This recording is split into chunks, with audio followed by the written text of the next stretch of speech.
Hello friends, नमस्कार। आज मुख्य खबर को आपण मानक स्वागत। मंकी पॉक्स को नहीं सारा विश्व में एवं आसी एक नूतन तथ्य।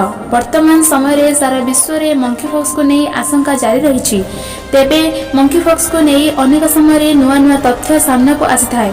निकट में मंकी पॉक्स को नहीं एक गुरुत्वपूर्ण तथ्य सामना को आसी।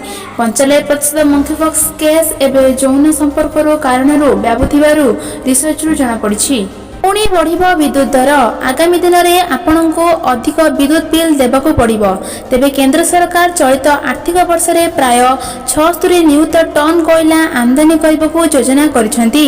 आमदानी होइतिबा कोयलार अधिक मूल्य हेतु देश में विद्युत 50 रु 80 पैसा महंगा होई पारे।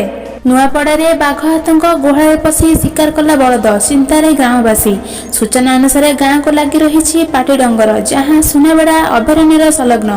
तेणु शुक्रवार राति धौराफटा ग्रामर भोक जगत बलद को बाघ खाइबार अभियोग। पुणी जनक जीवन मृत्यु संख्या 8 को वृद्धि।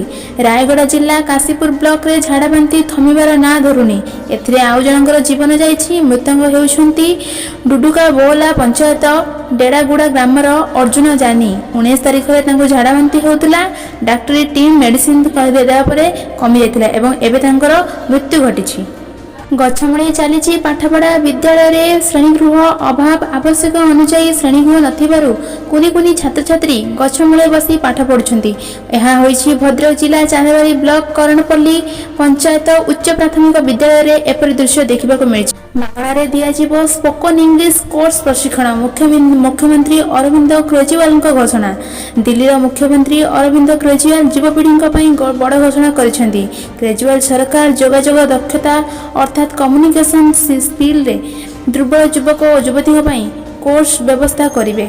आज खबर को एठी रखुची। यह थिला आमर न्यू अपडेट एवं एपरी नुआ खबर जानिबा आम चैनल को लाइक शेयर सब्सक्राइब करंतु एवं पाखरे थिबा बेल आइकन को दबे।